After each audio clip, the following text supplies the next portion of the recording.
नमस्कार दोस्तों, आज मैं आपको वैशाख मास के अंतिम बुधवार पर सुनी जाने वाली गणेश भगवान की कहानी सुनाने जा रही हूँ।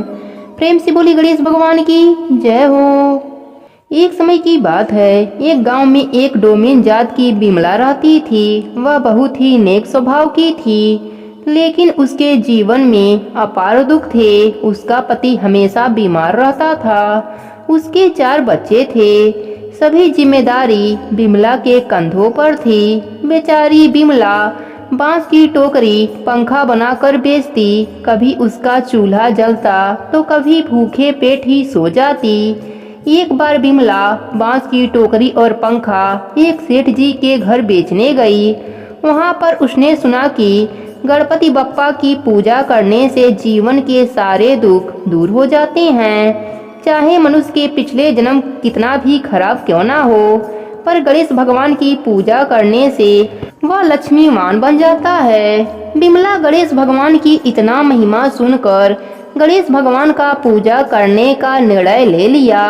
गणेश भगवान की मूर्ति लाने के लिए बिमला ने दिन रात काम करने लगी। बहुत मेहनत के बाद वह कुछ रुपए एकत्रित कर पाई। बिमला पैसे लेकर बाजार गई मूर्ति लेने के लिए, पर उसे देख दुकानदार कहने लगे, तू अछूत है, तुझे हम गणेश बप्पा की मूर्ति कैसे दे सकते हैं। उस बाजार में मूर्ति के 3 दुकानें थीं। बिमला एक के बाद एक दुकान पर गई, पर तीनों दुकानदार उसे दुकान से दूर खड़े रहने के लिए कहते और गणेश भगवान की मूर्ति भी नहीं देते।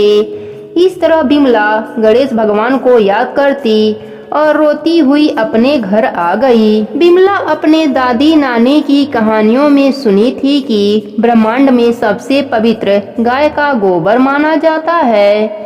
बिमला ने निर्णय लिया, वह गाय के गोबर का गणपति बनाएगी और उसी का पूजा अर्चना करेगी। इस प्रकार बिमला घर के एक कोने को गाय के गोबर से लीपकर साफ किया। वहां पर एक लकड़ी का टुकड़ा रखा और उसी पर गोबर के बने गणेश भगवान को स्थापित कर नित्य नियम करने का संकल्प ले लिया। बिमला पूरे श्रद्धा से गणेश भगवान के नाम का जप करती रहती। घर में जो भी चीजें बनाती गणेश भगवान को अर्पित करती। साथ ही दूब और फूल भी जितना मिलता गणेश भगवान पर अर्पित करती। 40 दिनों तक नित्य नियम निभाने के बाद बिमला ने अपने गोबर से बने गणेश भगवान को पानी में विसर्जन किया और गणेश भगवान का जयकारा लगाते हुए घर आई। बिमला को घर में घुसते ही उसका घर महल में बदल गया। उसके घर में अन्य धन का भंडार भर गया। उसका पति भी स्वस्थ हो गया। गणेश भगवान का चमत्कार देख बिमला व उसका पति गणेश भगवान का जयकारा लगाने लगे। गणेश भगवान का नित्य नियम निभाने से घर में अन्य धन का भंडार भरता है। सारे बिगड़े कार्य सफल हो जाते हैं। इसलिए हम सबको भी गणेश भगवान का नित्य नियम निभाना चाहिए। प्रेम से बोले गणेश भगवान की जय हो। एक समय की बात है, एक साहूकार था। वह बहुत अमीर था। उसके घर एक ब्राह्मणी रोटी लेने आया करती थी। घर के अंदर घुसते ही पोल के ऊपर गजानंद जी का मंदिर था। वह गजानंद जी को रोटी का एक टुकड़ा भोग लगा देती थी। इसी तरह करते करते बहुत दिन बीत गए। एक दिन गजानंद जी ने सोचा, यह अपने को रोज भोग लगाती है, इस कारण मुझे उसे कुछ ना कुछ उपहार देना ही पड़ेगा। गजानंद जी ने एक दिन उसके थाली में हीरे मोती भर दिए। ब्राह्मणी प्रसन्न होकर थाली लेकर अपने घर आ गई। अगले दिन साहूकार के घर रोटी लेने नहीं गई। साहूकार ने ब्राह्मणी को बुलावा भेजा कि बाई जी रोटी लेने के लिए क्यों नहीं आई। ब्राह्मणी ने कहा कि मुझ पर तो गणेश भगवान प्रसन्न हुए हैं। बहुत वर्ष तक रोटी दूसरे के घर से खा ली, अब अपना रोटी खाऊंगी। साहूकार ने यह बात सुनकर मन में बहुत नाराज हुई कि गजानंद जी ब्राह्मणी के ऊपर तो प्रसन्न हुए, परंतु मेरे ऊपर प्रसन्न नहीं हुए। तब साहूकारनी ने गजानंद जी की मूर्ति हटाकर बाहर फेंक दिया। उधर सेठ जी के दुकान में धंधा पानी चलना बंद हो गया। एक दिन सेठ जी की नजर पोल के मंदिर पर गई तो सेठानी जी से पूछा कि गजानंद जी कहाँ गए। साहूकारनी ने कहा कि ऐसे गजानंद जी का क्या करें, जो ब्राह्मणी पर तो प्रसन्न हुए लेकिन हमारे ऊपर प्रसन्न नहीं हुए।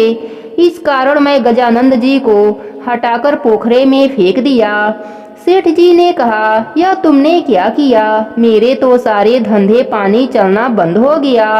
गजानंद जी को कहाँ फेंका, मुझे बता, मैं वापस लेकर आता हूँ। साहूकार जी वापस गजानंद जी को लेने के लिए गए तो गजानंद जी इतने भारी हो गए कि उठे ही नहीं। साहूकार जी ने कहा, हे प्रभु, मुझसे क्या गलती हो गई है, मुझे क्षमा कर दीजिए और मेरे साथ मेरे घर चलिए। पर गजानंद जी और भी भारी होते गए और बोले, मैं नहीं चलूंगा, पहले साहूकारनी को बुला कर लाओ, यहाँ पर आकर नाक रगड़े माफी मांगे तो मैं चलूं। मुझे हमेशा सवा सेर का चूरमा करके भोजन करावे तो मैं चलूं। साहूकार साहूकारनी को लेकर नाक रगड़वाया और माफी मंगवाया, सवा सेर का चूरमा चढ़ाने का हामी भरवाया। तब गजानंद जी हल्के हो गए। साहूकार गजानंद जी को लाकर पोल में बैठा दिया। अब साहूकार का धंधा पानी वापस से शुरू हो गया। हे गजानंद जी महाराज, जैसे आप ब्राह्मणी और साहूकार साहूकारनी पर प्रसन्न हुए, वैसे ही अपने सभी भक्तों पर प्रसन्न रहना। कहानी अधूरी हो तो पूरी करना, पूरी हो तो मान रखना। प्रेम से बोले गणेश भगवान की जय हो।